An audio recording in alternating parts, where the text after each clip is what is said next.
So tell me a little bit about Manhattan Edit Workshop being here and the benefit of being at NAB.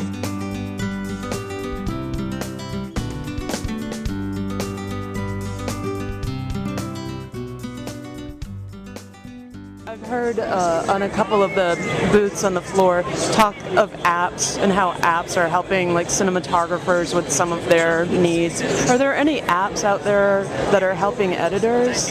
Well, there's, Avid Studio is an editing platform on the iPad, iMovie. I cut this video on iMovie on the iPad. I shot it, cut it, and distributed it right on the iPad. So there's an immediacy to what you can do as a filmmaker now. Right. Where we don't have to shoot something, take it back to our windowless cave and cut it for 2 days. And, we can do it all right there on site. Right. So those apps are kind of interesting for editors, I would say. But there's all kinds of other color correction effects, everything in the world you can imagine. There's that. We decided, let's take a big step in the right direction. We train all over the country anyway, so why not let it be known that we don't just train in New York? The name is a little deceptive. So we came out here to give free training. And Adobe stepped in and gave us access to this incredible new product, CS6. We're doing all kinds of interesting stuff in Final Cut and Avid and DaVinci Resolve.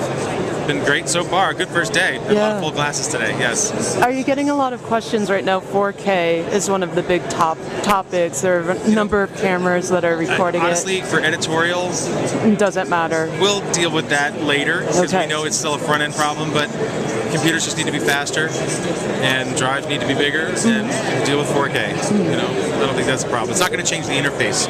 It's just going to change, the sizes and speeds and shapes of hard drives. Do you do a lot of training with 3D now?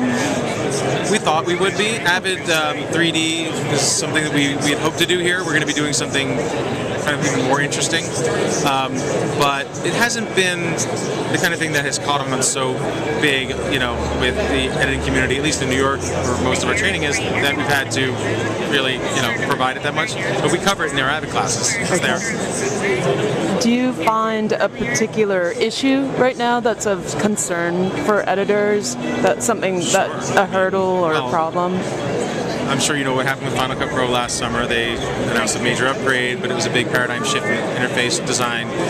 And, big companies can't use it effectively. And so they had to switch to something else. And that's been, a big problem for people. Do they go back, to something they used? Maybe they were Avid people that went to Final Cut. Do they go back to that? Do they go to Premiere, which has a really robust, upgrade in the show?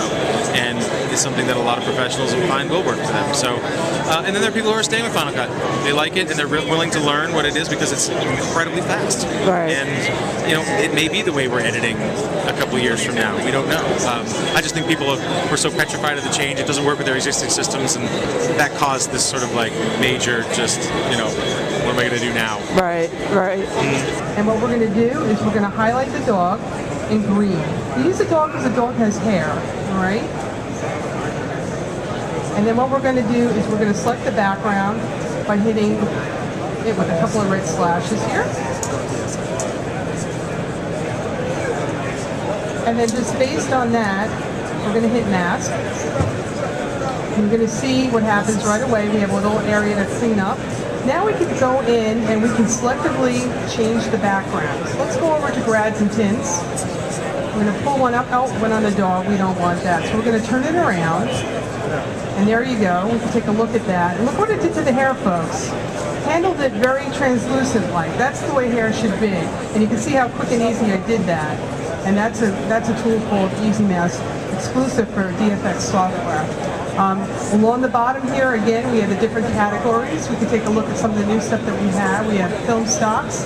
This reminiscence of the film days, Agfa, Fuji, all here. Click of a button, we can go right in and change things. Let's just switch it around so you can see what it looks like on the back, on the dog here.